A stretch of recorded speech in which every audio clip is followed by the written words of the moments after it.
Hey guys, tonight we're slipping into the misty Andes, where ancient Peruvians built cities that laughed at earthquakes without a single nail.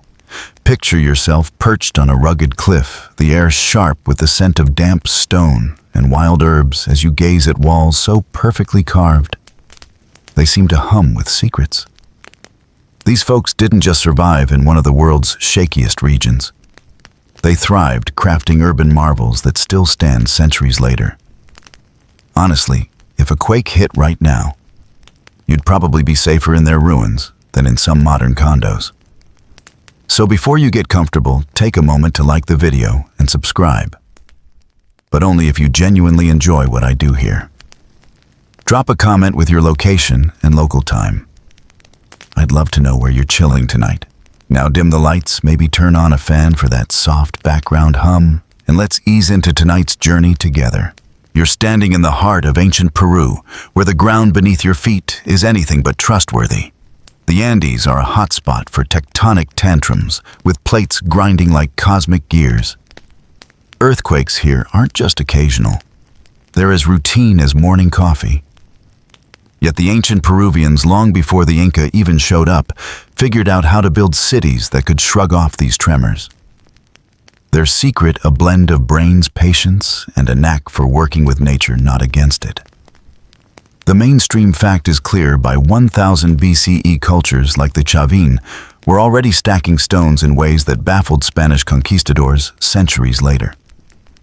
These early builders didn't have iron tools or fancy math, but their walls still stand mocking time and quakes alike.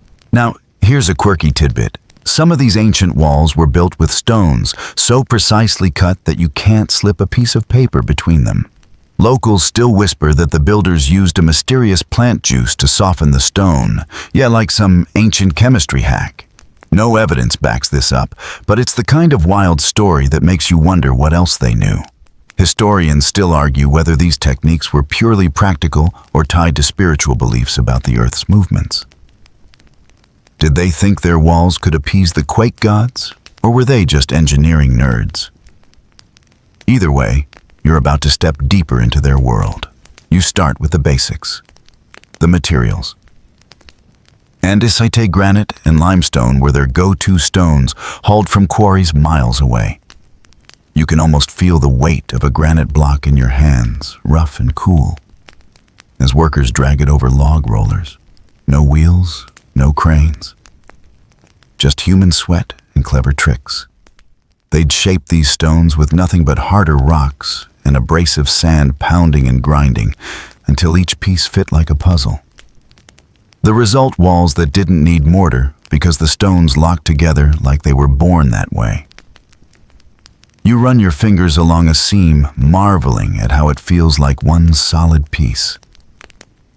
If a quake hits these walls, don't crack, they flex, shifting just enough to stay whole. Let's pause for a chuckle. Imagine being the new guy on the quarry team, handed a rock and told to just keep hitting it for, 6 months. Bet you'd fake a llama-related injury by week 2. But these workers were relentless, and their bosses weren't just throwing stones together for fun. Every city from Chavin de Huantar to later Inca hubs was planned with quakes in mind. You noticed trapezoidal doorways and windows wider at the bottom, narrower at the top. It's not just aesthetics. That shape keeps the walls from toppling when the ground does its cha-cha. You're starting to see why these cities lasted while others crumbled. As you wander through this ancient landscape, you can't help but feel small. The mountains loom, the air hums with the threat of a tremor, and yet these people built homes that said, "We're not going anywhere." They didn't fight the earth's power, they danced with it. And that dance started with the stones under your feet, each one a testament to a culture that saw chaos coming and said, "Hold my coca leaves." You're still in the Andes, the air cool and thin, as you run your fingers along a stone wall that seems to pulse with ancient know-how. Remember those tight-fitting stones from last section, the ones you couldn't wedge a credit card between? Now you're about to see why they're more than just pretty masonry. These walls don't just stand there looking smug, they move ever so slightly when the earth throws a fit. The ancient Peruvians, especially the Inca, cracked the code on buildings that sway like dancers, not snap like twigs. It's like they told the earthquakes, "Nice try, but we've got this." The mainstream fact here is that Inca stonework perfected by the 1400s used a technique called ashlar masonry. Each stone was cut to fit its neighbors so precisely that the wall became a single flexible unit. When a quake hit, the stones could shift and settle back into place, like a jigsaw puzzle that fixes itself. You're standing in front of one of these walls now, maybe in Sacsayhuamán, where boulders the size of small cars interlock without a speck of mortar. You push against one half expecting it to budge, but it's solid until the ground shakes, and then it knows how to wiggle just enough. Here's the quirky bit. Some locals swear these walls sing during tremors, letting out low hums as the stones rub together. Scientists say it's just friction, but you can't help imagining the builders chuckling as they carved stones that could serenade the chaos. Historians still argue whether this flexibility was a happy accident or a deliberate design. Did the Inca run quake drills with scale models, or did they just notice what worked after centuries of trial and error? No one's dug up an Inca engineering manual, so the debate rages on. Picture yourself watching a wall in action.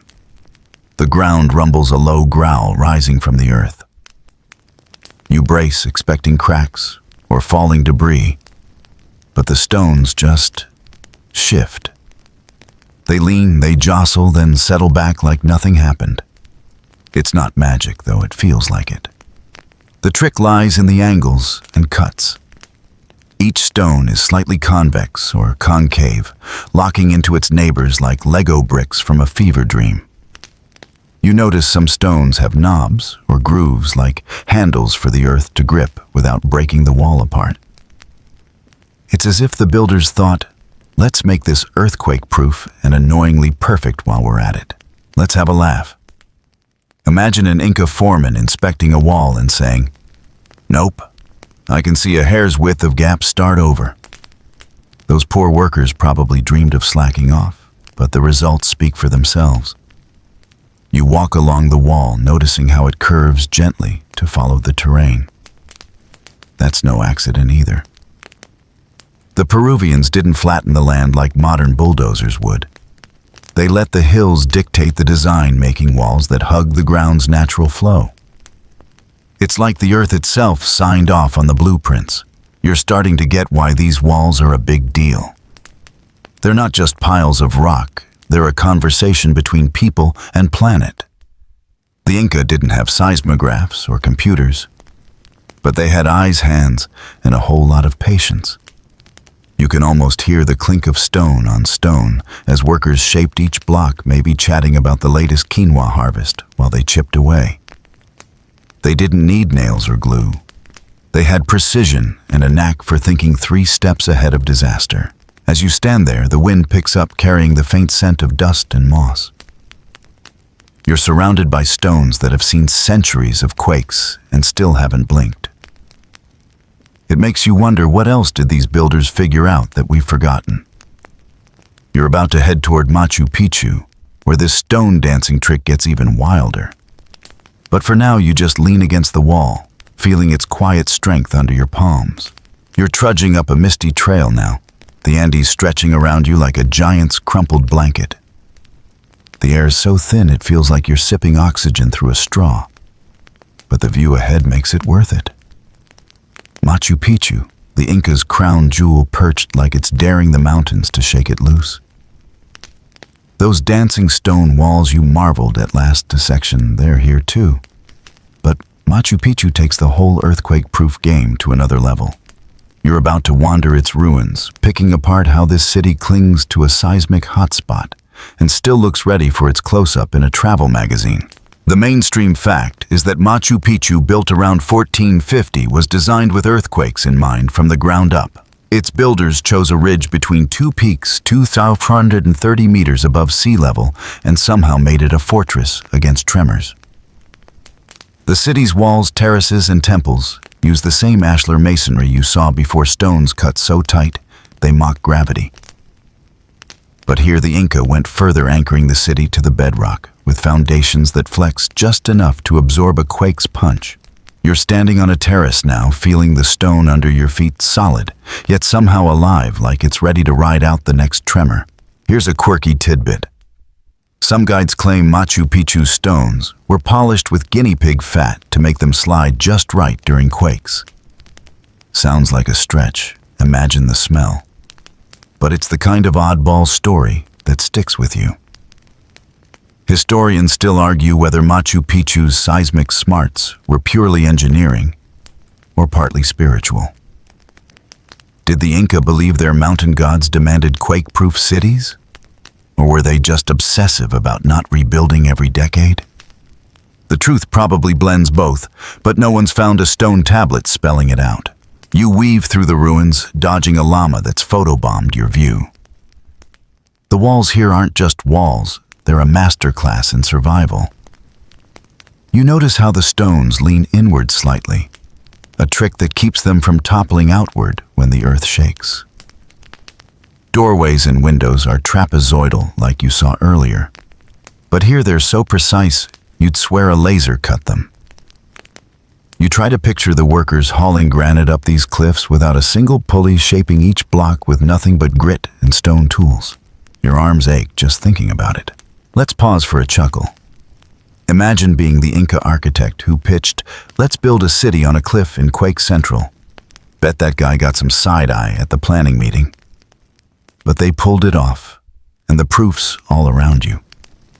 You step onto a terrace where the Inca carved the mountainside into flat steps for farming. These terraces aren't just for growing potatoes, they double as shock absorbers, spreading out a quake's energy so the city doesn't slide into the valley.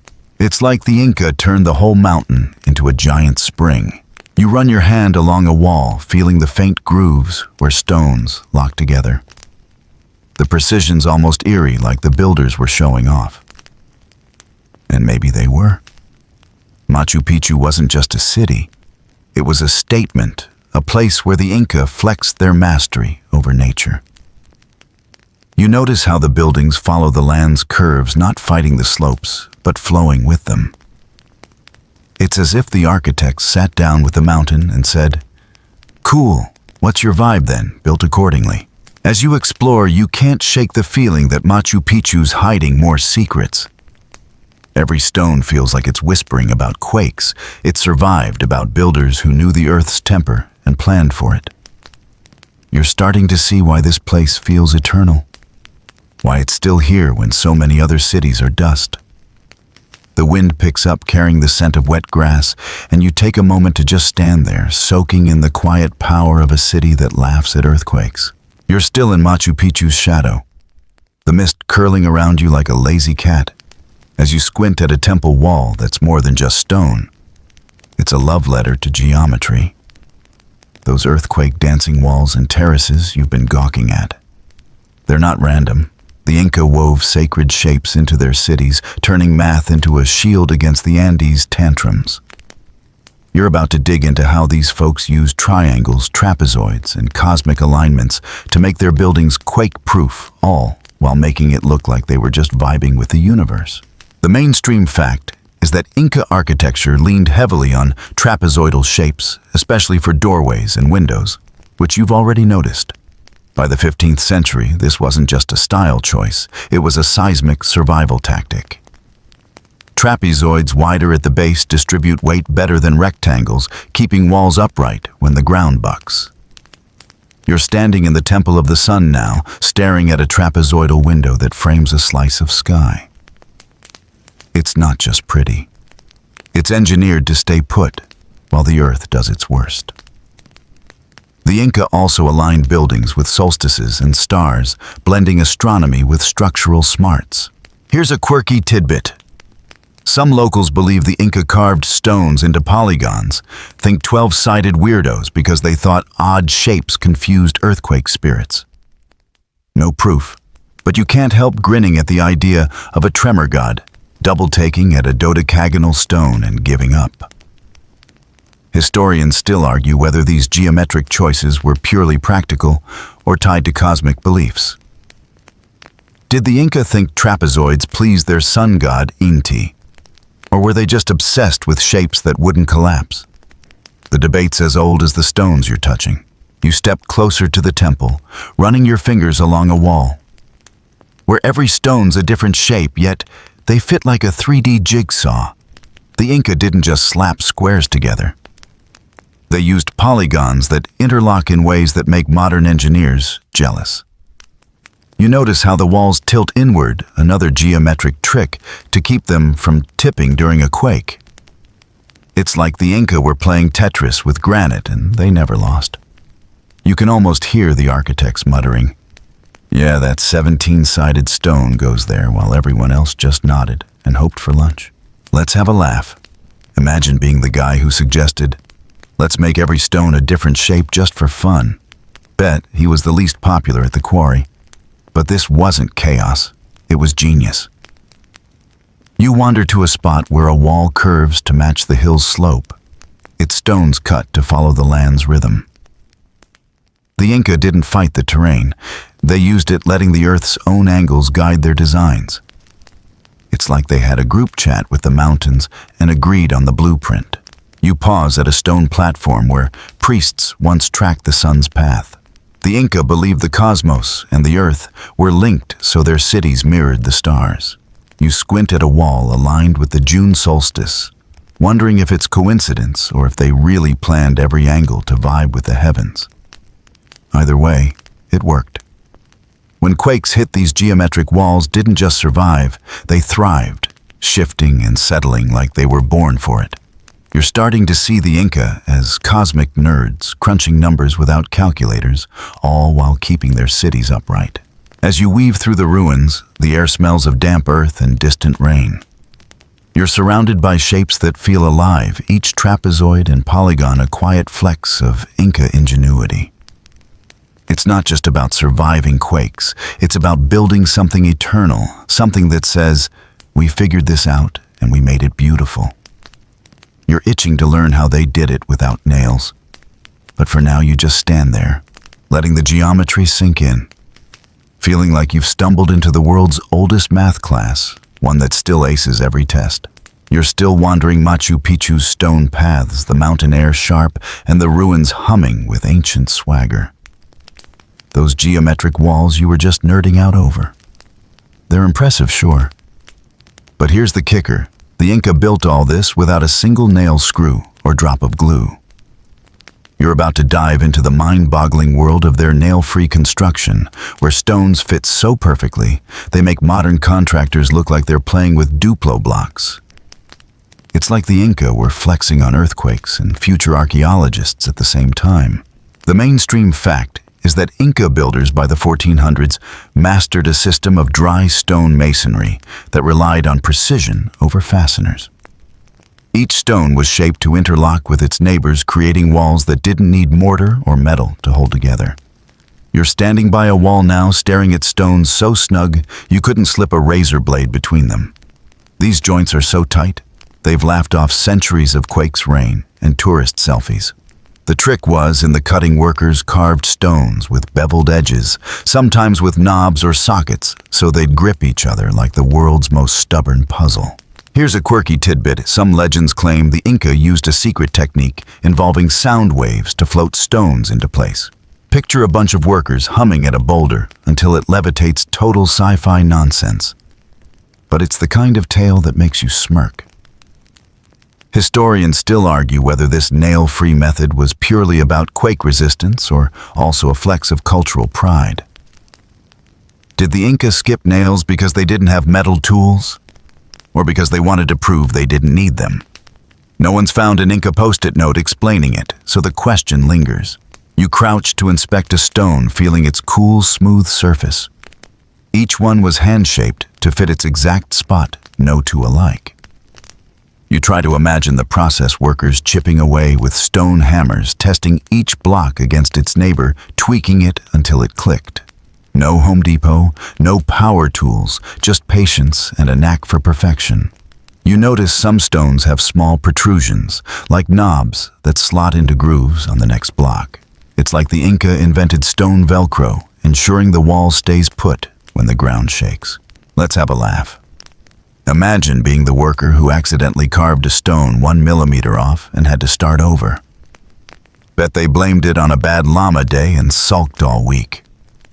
But seriously, this precision wasn't just for show. You see it in the way the walls lean slightly inward, a subtle tilt that keeps them stable during tremors. The Inca didn't just stack rocks, they choreographed them, making sure every piece played its part in the quake-proof dance you're obsessed with by now. You step back, taking in the wall's irregular beauty. Unlike modern buildings with their cookie-cutter bricks, these stones are wild. Each one a unique shape that somehow fits the whole. It's chaotic order, like a jazz band where every note lands perfectly. You're starting to get why the Spanish, when they rolled in during the 1500s, were floored by this.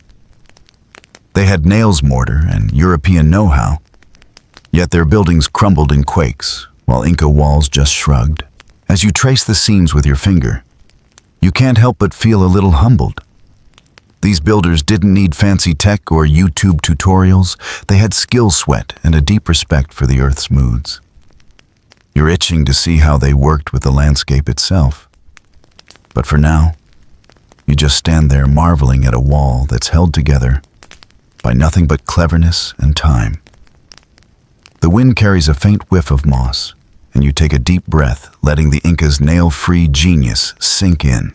You're still in the Andes, the scent of wet stone and wild grass clinging to the air as you step away from those nail-free walls that left you slack-jawed. Now you're noticing something bigger, the way these ancient Peruvians didn't just build on the land, they partnered with it. Those trapezoidal windows and dancing stones you've been geeking out over, they're only half the story. The Inca and their predecessors treated the landscape itself as a co-engineer, using mountains, rivers, and valleys to outsmart earthquakes. You're about to see how they turned nature into their secret weapon. The mainstream fact is that by the 15th century, the Inca were masters at site selection, choosing locations that naturally dampened seismic chaos. They built on ridges or plateaus, like Machu Picchu's perch, where the ground was more stable than in soft river valleys. You're standing on a rocky outcrop now, looking down at a steep slope terraced into neat steps. These terraces weren't just for farming quinoa. They acted like giant shock absorbers, breaking up a quake's energy before it could topple the city above. It's like the Inca knew the Earth's pulse and built to its rhythm. Here's a quirky tidbit. Some locals say the Inca picked sites by asking the mountains, using rituals with coca leaves to find spots the Earth approved. Sounds like hippie vibes, but it's a reminder they saw the land as alive, not just dirt. Historians still argue whether this was pure pragmatism or a mix of spiritual respect. Did they choose high ground because they'd seen valleys flood in quakes? Or because their gods whispered, "Build up there"? No one's got a definitive answer, but it worked. You wander along a terrace, feeling the solid earth beneath your feet. The Inca didn't flatten the land with dynamite like modern builders. They sculpted it, carving terraces that followed the hill's curves. You notice how the stone walls of these terraces are slightly curved, not straight, hugging the terrain like a glove. This wasn't just pretty. It spread out seismic stress, keeping the whole system from collapsing. You can almost picture the workers hauling dirt and stones, joking about whose terrace looked wonkiest while they built something eternal. Let's have a laugh. Imagine an Inca planner saying, "Let's put the city right on this shaky fault line, great views." Yeah, they were smarter than that. You're starting to see their genius in how they used natural features. Rivers were diverted to avoid erosion during quakes, and boulders were left in place as anchors for walls. You spot a massive rock jutting out of a terrace, not moved, but built around, like the Inca said. Cool, you're part of the team now. It's as if the landscape was their blueprint, and they just filled in the gaps. You pause at a spot where the city's edge drops into a misty valley. The Inca didn't fight the Andes' wildness, they leaned into it. They built drainage channels under their cities so quake-triggered floods wouldn't turn their streets into rivers. You crouched to peer at a narrow stone-lined trench still working after centuries. It's humbling knowing your fancy apartment's plumbing clogs every other Tuesday, while these channels just keep on draining. As you walk, you feel the ground's subtle slopes, the way the Inca used elevation to their advantage. Higher ground meant less shaking, and they knew it. You're starting to get why their cities feel so alive, so woven into the earth. They didn't conquer nature, they danced with it just like their walls danced with quakes. The air's getting cooler now, a faint breeze carrying the tang of distant snow. You're ready to pick up the tools that made this possible, but for now, you just stand there feeling the Andes' heartbeat under your feet, marveling at a people who built with the earth, not against it. You're still perched in the Andes, the chill of high altitude nipping at your fingers as you crouch beside a terrace, marveling at how the Inca turned mountains into allies against earthquakes. Those terraces and stone walls you've been admiring, they didn't just appear by magic. Now you're about to get your hands dirty, well, figuratively, by picking up the tools that carved these seismic-proof masterpieces. The ancient Peruvians, especially the Inca, worked with gear so simple it makes your toolbox look like a sci-fi prop. Yet they built cities that laugh at time and tremors. The mainstream fact is that Inca builders by the 1400s used basic stone and bronze tools to shape their iconic walls. No steel, no power drills, just hammers made of harder stones like quartzite chisels of bronze or copper and abrasive sand for polishing. You're holding a stone hammer now, its weight heavy in your palm, imagining the rhythmic thud as workers chipped away at granite. They'd haul boulders from quarries using ropes and log rollers, then shape them on site with nothing but skill and sweat. It's humbling knowing they carved Machu Picchu's stones with tools you'd probably toss out for a DIY shelf project. Here's a quirky tidbit.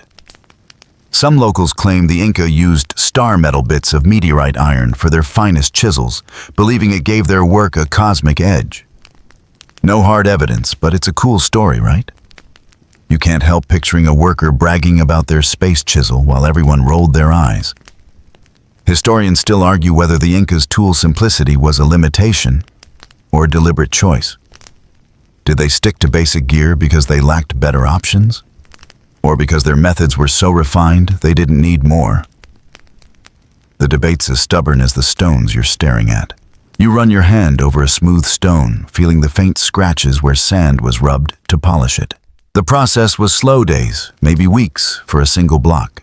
You picture workers testing each stone against its neighbor, tapping it into place, then tweaking it until the fit was flawless. No tape measures, no blueprints, just eyes and instinct. You notice a nearby boulder with half-carved grooves like someone paused mid-job centuries ago. It's a reminder of the human hands behind these walls, people who probably griped about sore arms while creating wonders. Let's have a laugh. Imagine being the apprentice who dropped the foreman's favorite hammer and had to fetch it from the bottom of a ravine. Bet they were on potato peeling duty for a month. But jokes aside, these tools were no joke. You spot a bronze chisel, its edge worn but sharp, lying in your mind's eye beside a pile of stone chips. The Inca alloyed copper with tin to make bronze strong enough to carve andesite but soft enough to need constant sharpening. It's wild to think they built empires with gear that'd make a modern contractor cry. You wander to a quarry site where raw granite lies scattered like giant dice. The Inca didn't just hack away, they planned. They'd split stones by drilling holes with sticks and water, then wedge them apart with wooden stakes that swelled when wet. You try to picture the patience, the teamwork, as they drag these monsters uphill without a single wheel. It's like they were saying, earthquake's fine. Logistics. We've got that too. You're starting to see why their walls feel alive. Every chip and polish was a human choice, a tiny victory over chaos. As you stand there, the wind carries a faint dust cloud from the quarry. and you squint at the tools in your imagination, a hammer, a chisel, a rope. So simple, yet they carved a legacy that's outlasted empires. You're itching to walk Cusco's streets next, where these tools built a city that's seen it all. For now, you just grip that imaginary hammer, feeling the weight of a craft that turned stone into earthquake-proof art. You're leaving the quarry's dust behind, trading the high-altitude chill for the bustling streets of Cusco, the Inca's capital, where the air smells of roasted corn and distant wood smoke. Those stone hammers and chisels you were just gripping. They built this city, a living testament to earthquake survival that's still kicking today. You're about to walk Cusco's streets, piecing together tales of how it withstood tremors that sent lesser towns crumbling. This place isn't just a history lesson, it's a survivor wearing its scars like badges.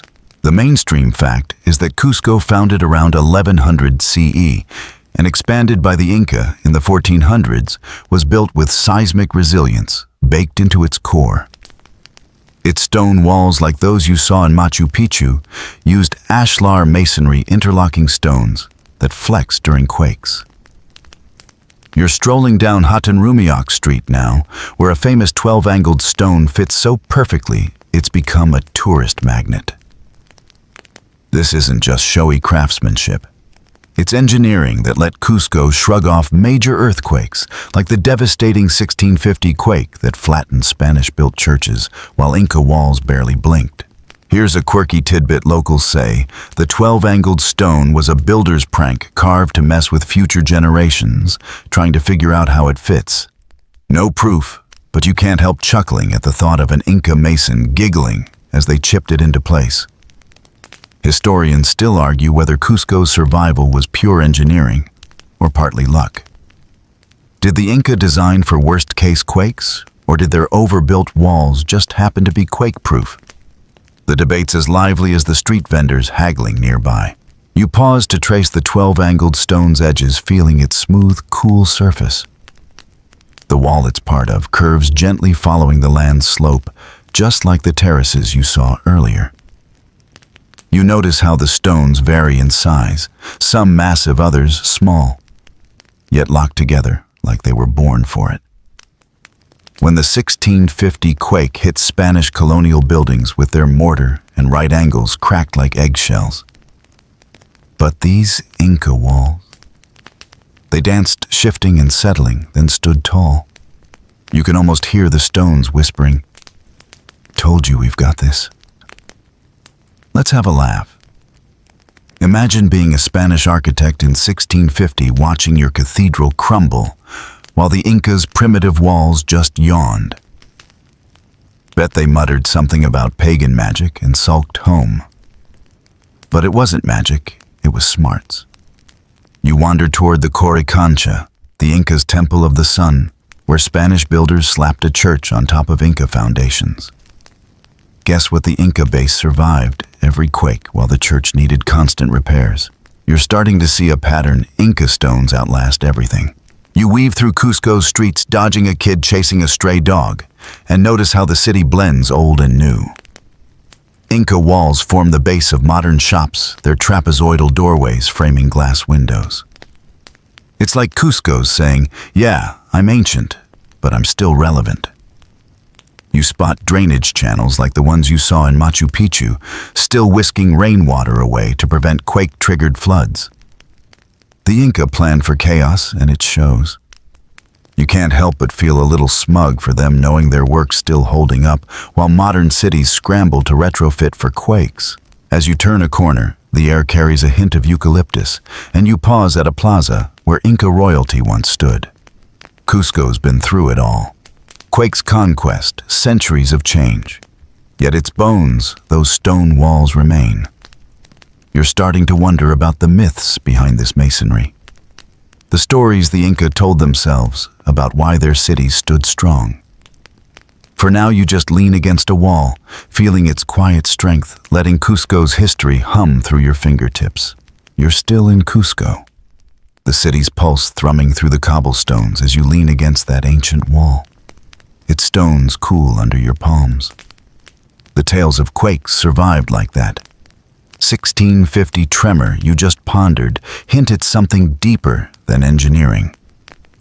The Inca didn't just build for survival, they wove stories into their masonry tales that tied their walls to the divine. You're about to unravel the myths that link their earthquake-proof stonework to gods and spirits, blending faith with the practical genius you've been admiring. The mainstream fact is that Inca religion by the 1400s saw the earth as a living force, personified by Pachamama, the mother goddess. Their quake-resistant cities like Cusco and Machu Picchu weren't just practical. They were offerings to her built to honor her power and withstand her moods. You're standing in the Coricancha now, the temple of the sun, where priests once made offerings to keep Pachamama calm.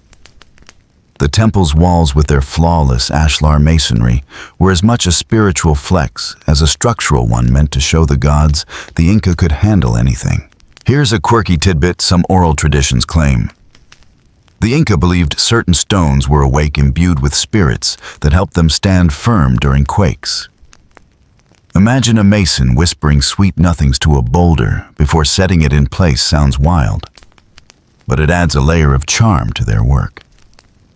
Historians still argue whether these myths drove the Incas' seismic designs or were just poetic icing on a practical cake. Did they build trapezoidal doorways to please Pachamama? Or was the goddess a convenient excuse for engineering they'd already mastered, the truths as slippery as a wet Andean trail? You wander through the temple, noticing how its walls align with the solstice, a nod to the sun. God Inti. The Inca believed quakes were the earth's way of speaking, maybe even scolding. You can almost see priests here tossing coca leaves to predict tremors, their rituals as precise as the stonework. The walls around you, with their tight joints and inward tilt, feel like a conversation with the divine, proof the Inca could live in harmony with a restless planet. You run your fingers along a stone, wondering if it's awake or just really good at its job. Let's have a laugh. Picture an Inca priest blaming a quake on someone forgetting to sacrifice a llama, while the engineers roll their eyes and point to their perfect walls. We got this, buddy. But myths mattered. You notice a small niche in the wall, likely for offerings, maybe gold, maybe maize, to appease the earth. These rituals weren't just fluff. They gave the Inca confidence to build in quake country, trusting their walls and their gods had their backs. It's like they had a cosmic insurance policy underwritten by stone. You step outside, the air sharp with the scent of incense from a nearby market. The Incas' myths didn't just explain quakes, they shaped how they built. You think back to those 12-sided stones in Cusco streets, wondering if their odd shapes were meant to confuse tremor spirits, like that quirky tale suggested. It's not just about the stones, it's about the stories that gave them meaning. You can almost hear the Inca chanting during a quake, not in fear but in trust, knowing their cities were built to dance with the earth, not fight it. As you weave through the plaza, you spot a modern shrine to Pachamama flowers and candles tucked into a corner. The old beliefs linger, tying today's Cusco to its ancient roots. You're starting to see how faith and engineering weren't separate for the Inca. They were two sides of the same stone. You're itching to see how modern tests prove these walls' strength. But for now you linger, feeling the weight of myths that made a city feel invincible, even when the ground shook. You're still in Cusco, the echo of ancient chants fading as you step away from the Coricancha, the scent of market spices lingering in the air. Those myths about Pachamama and awake stones got you thinking. But now it's time to see how the Incas' work holds up under modern scrutiny. You're about to witness tests that prove their earthquake-proof walls aren't just ancient hype. They're engineering gold that still makes scientists gawk. Picture yourself in a lab or a field test site where the Inca's stonework gets put through its paces centuries after it was built.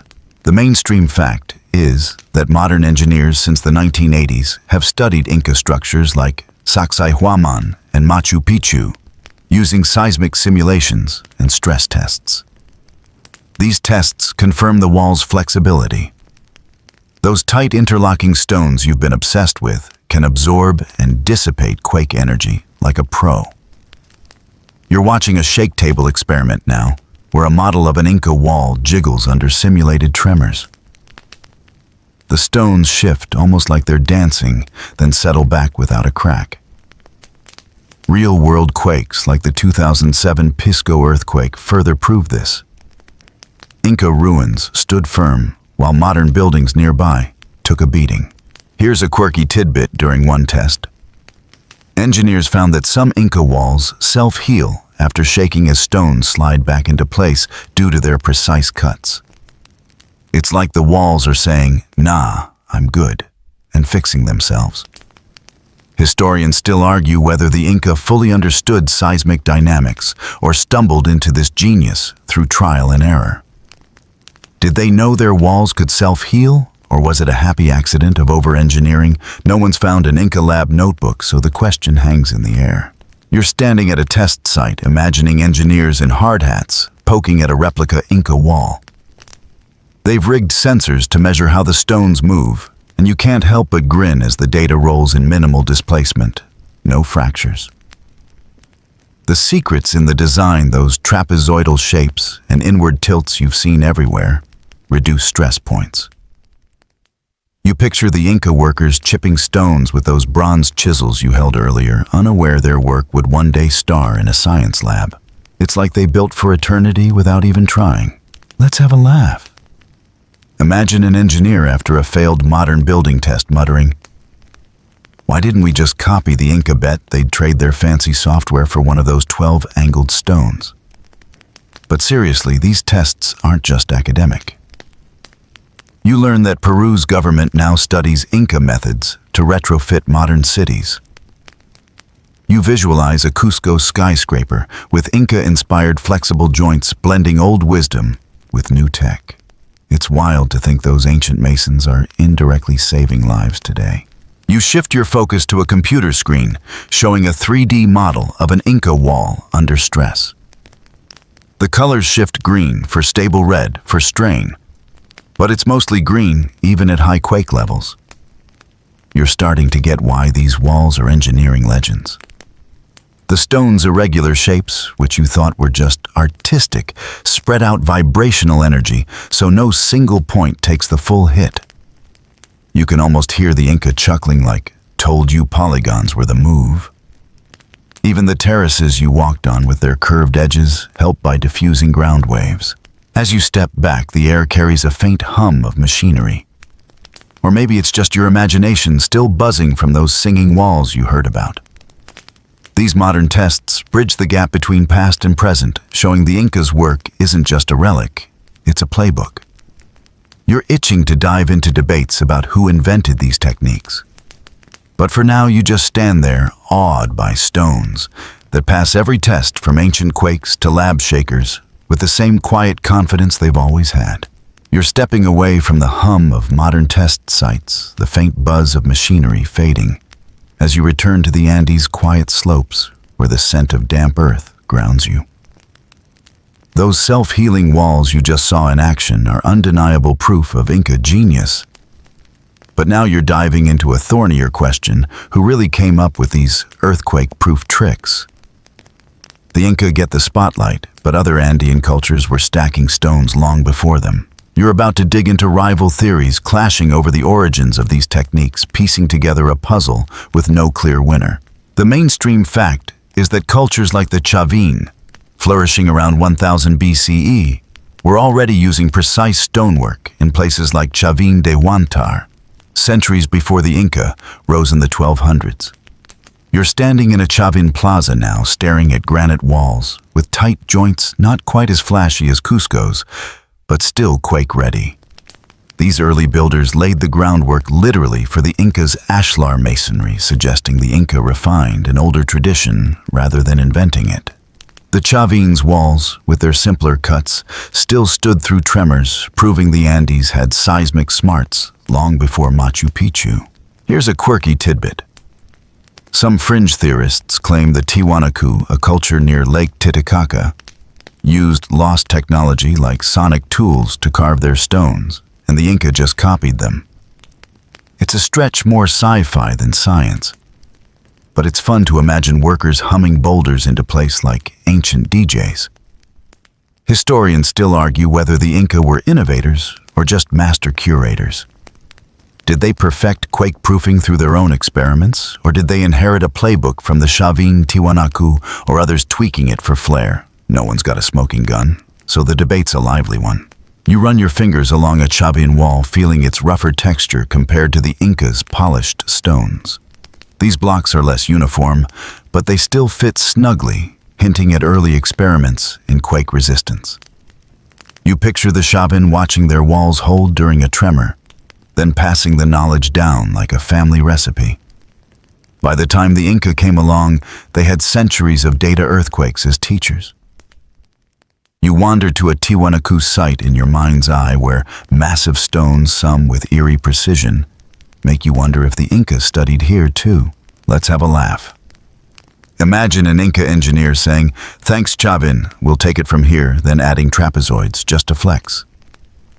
But seriously, the Inca didn't work in a vacuum. You notice how Chavin walls use rectangular stones, not the Inca's wild polygons, but the idea is the same. Let the stones move, not break. The Tiwanaku, meanwhile, threw in quirks like T-shaped clamps, which the Inca skipped. It's like each culture had its own seismic style, and the Inca remixed them into a greatest hits album. You pause at a spot where the land slopes just like the terraces you walked earlier. The Chavin built here too, using the terrain's natural stability, much like the Inca's ridge-top cities. You're starting to see a thread. Andean peoples from Chavin to Tiwanaku to Inca shared a deep respect for the Earth's moods. Maybe the Inca's genius wasn't inventing quake-proofing, but scaling it up, turning local tricks into empire-wide standards. You can almost hear scholars bickering. Some say the Inca were visionaries, others call them savvy borrowers. As you stand there, the wind carries a faint whiff of dust, and you squint at the stones, each one a clue in this ancient whodunit. The Chavin Tiwanaku and others laid stones that still stand, but the Inca made them iconic. You're itching to live a day in an Inca city, feeling how these walls shaped daily life. For now, you just lean against the wall, letting the rival theories swirl, marveling at a legacy built on borrowed brilliance and bold tweaks. You're slipping out of the scholarly squabble over who invented those quake-proof walls. The Andean dust settling as you step into the heart of an Inca city. Let's say Cusco in its 15th century prime. The air buzzes with the chatter of merchants and the tang of roasted maize, but the ground beneath you hums with the ever-present threat of tremors. You're about to live a day in this place, where every stone doorway and terrace was built for seismic chaos. Those 12 angled stones and self-healing walls you've been marveling at. They're not just engineering, they shape how people live, work, and even sip their chicha without spilling. The mainstream fact is that Inca urban planning by the 1400s integrated earthquake resilience into daily life. Cities like Cusco were laid out with wide plazas and narrow streets, minimizing debris traps if walls fell. You're walking through a bustling market now, where vendors hawk potatoes under trapezoidal arches. Those shapes you love, wider at the base, keep the doorways standing when the earth shakes. Homes and temples built with flexible ashlar masonry let residents sleep easy knowing their walls could dance through a quake. It's a city designed to keep going no matter what Pachamama throws. Here's a quirky tidbit. Some Inca households kept guinea pigs, not just for dinner, but as quake detectors, believing their squeaks could warn of tremors. Picture a fluffy critter as the world's cutest seismograph, probably not accurate, but it's a charming idea. Historians still argue whether the Inca's quake-ready lifestyle was driven by constant fear or just practical habit. Did they obsess over every rumble, or was living with quakes as routine as brushing their teeth? No one's found an Inca diary to settle it, so the debate simmers. You weave through the crowd, dodging a kid tossing a leather ball, and pause at a stone house. Its walls lean inward like you've seen before, and the roofs made of thatch, not heavy tiles that could crush you in a shake. You step inside, noticing low furniture, benches, mats, designed to stay put if the ground jolts. The family here doesn't flinch at a distant rumble. They're used to it like you ignore a car alarm. You can almost smell the stew simmering unbothered by the earth's grumbles, thanks to walls that flex and settle. Let's have a laugh. Imagine an Inca mom yelling, "Stop running, you'll trigger a quake," while the kids blame the guinea pigs. But seriously, life here was built around resilience. You wander to a terrace overlooking the city, where farmers tend crops on steps that double as quake absorbers, like you learned earlier. These terraces feed the city and keep it stable, a 2-for-1 deal. You spot drainage channels snaking through the streets, whisking away rain to prevent quake-triggered floods. It's like the Inca thought of everything, then double-checked. You head to the plaza, where a festival's brewing drums, flutes, and dancers in bright textiles. The open space isn't just for parties. It's a safe zone if a big quake hits, giving people room to gather without falling stones. You notice priests tossing coca leaves, maybe praying to Pachamama, tying the myths you explored to daily life. The crowd's unfazed by a slight tremor. Walls shift, people shrug, and the party rolls on. It's humbling seeing a whole city treat quakes like a minor hiccup, thanks to stones carved with those bronze chisels you held. As the sun dips, casting shadows over the trapezoidal doorways, you feel the city's rhythm work, trade worship, all woven into a quake-ready framework. The air's cooling, carrying the scent of wood smoke, and you're starting to see how these walls weren't just shelter. They were confidence, letting the Inca thrive in chaos. You're curious about how their legacy lives in modern Peru. But for now, you linger in the plaza, soaking in a day, where earthquakes were just part of the vibe. You're stepping out of Cusco's vibrant 15th century plaza. The festival's drumbeat fading as you blink into the present, where the Andes still rumble and modern Peru hums with life. Those Inca walls dancing through quakes carved with simple tools and steeped in Pachamama's myths aren't just relics. They're whispering lessons to today's cities. You're about to trace how ancient Peruvian methods from trapezoidal doorways to self-healing stones echo in modern Peru's battle against earthquakes. Picture yourself in today's Cusco or Lima, where old wisdom meets new tech in a seismic showdown. The mainstream fact is that Peru, one of the world's most earthquake-prone countries, has studied Inca techniques since the 1990s to improve modern construction. After quakes like the 2007 Cusco disaster, which killed over 500 people, engineers noticed Inca ruins often stood firm while concrete buildings collapsed. You're walking through modern Cusco now, where some new structures mimic Inca designs, flexible joints, wider-based walls to better ride out tremors.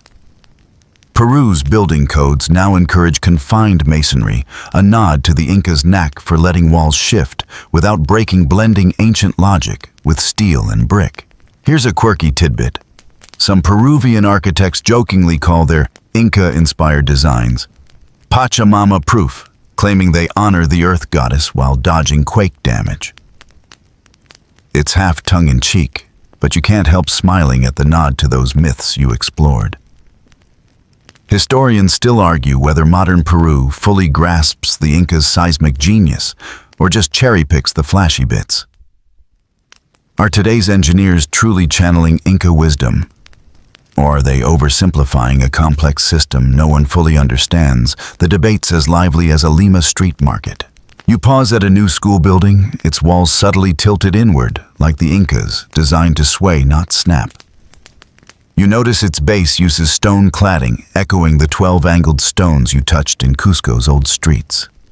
It's not just aesthetics. Tests show these designs cut quake stress by up to 30%. You can almost see the Inca nodding approvingly, like, "Took you long enough." Nearby, a retrofitted hospital uses flexible joints inspired by ashlar masonry, letting it jitter through tremors without cracking. It's humbling knowing the bronze chisels you imagined are indirectly saving lives today. Let's have a laugh. Imagine a modern contractor pitching, Let's skip the rebar and just stack rocks like the Inca bet. They'd get laughed out of the room, but the joke's on us. Those rocks outlast most concrete. Seriously, though, you're seeing Inca influence everywhere. In Lima, engineers experiment with terrace-like foundations, mimicking the quake-absorbing steps you walked in Machu Picchu. You spot drainage systems in new neighborhoods channeling water like the Incas' flood-proof channels. It's like Peru's saying, if it ain't broke, don't fix it, just modernize it. You wander to a community center where locals learn about quake safety in a building that blends Inca and modern styles. The walls have trapezoidal windows, a subtle tribute, and the open plaza outside doubles as a safe zone, just like the Incas' festival grounds. You think back to those guinea pig seismographs and chuckle. But Peru's real edge is blending old and new Inca flexibility with seismic sensors and reinforced materials.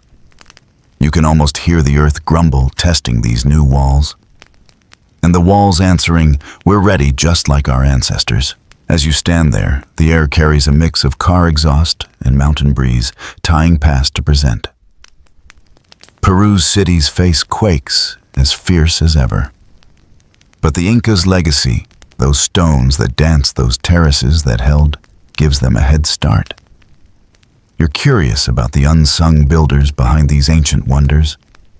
But for now you linger marveling at a nation that's learned to build with the earth's heartbeat, not against it. You're still in modern Peru, the hum of city life blending with the mountain breeze as you step away from that Inca-inspired school. Its trapezoidal windows glinting in the sun. The way today's engineers lean on ancient tricks, those self-healing walls, those quake-absorbing terraces, has you wondering about the people who started it all.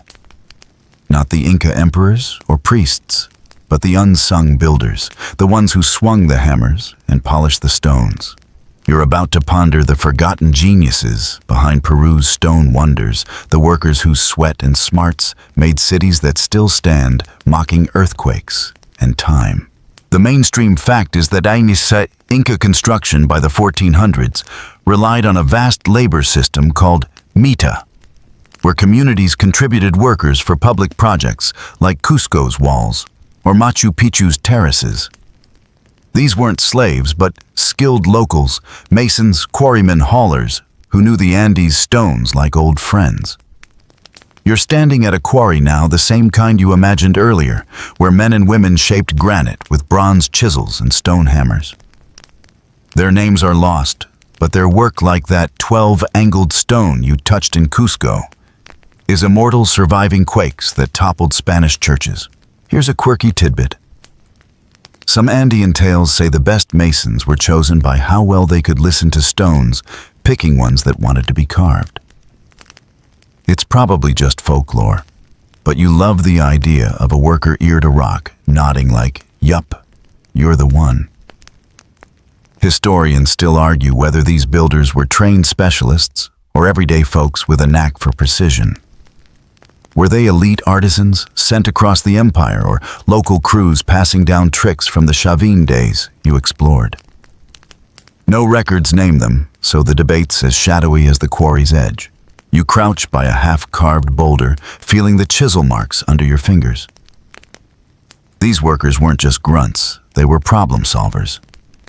They figured out how to split granite with wooden wedges, haul it uphill without wheels, and fit stones so tight you can't slip a paper between them.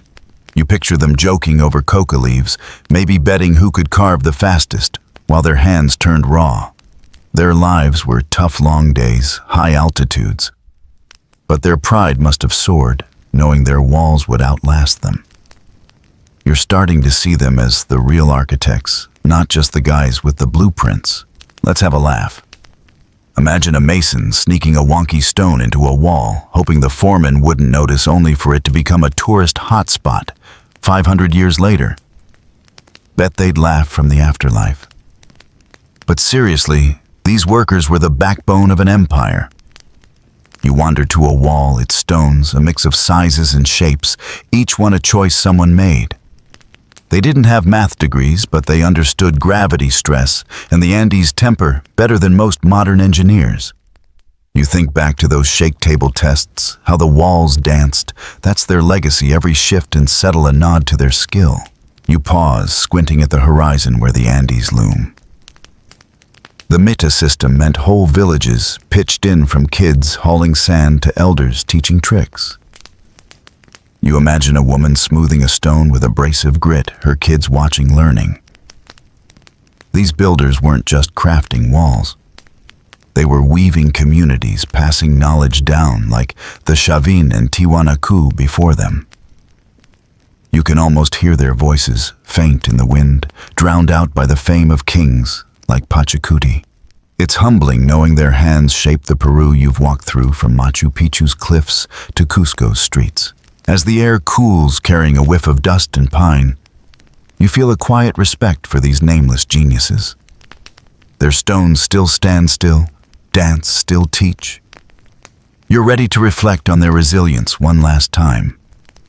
But for now, you linger by the quarry, running your hand over a stone, wishing you could thank the person who made it fit so perfectly, so fearlessly against the earth's restless heart. You're still by that Andean quarry, the cool stone under your hand, whispering stories of those forgotten builders who shaped Peru's quake-proof wonders. The sun's dipping low now, casting long shadows over the granite, and the air feels softer, laced with the scent of pine and distant rain. It's time to slow down, to let the weight of these ancient cities, Cusco, Machu Picchu, Chavin, settle into your bones. You're about to reflect on the resilience of the people who built them, their wisdom that still hums through every 12-angled stone and trapezoidal doorway. This is your final stop, a gentle drift into calm, as you ponder what it all means. The mainstream fact is that the Inca and their Andean predecessors didn't just survive earthquakes.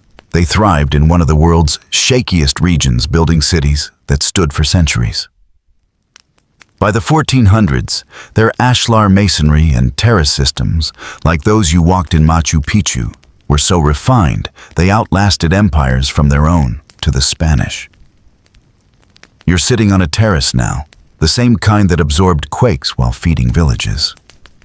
It's quiet save for the wind, and you feel the earth's pulse steady despite its restless heart. These builders didn't fight nature.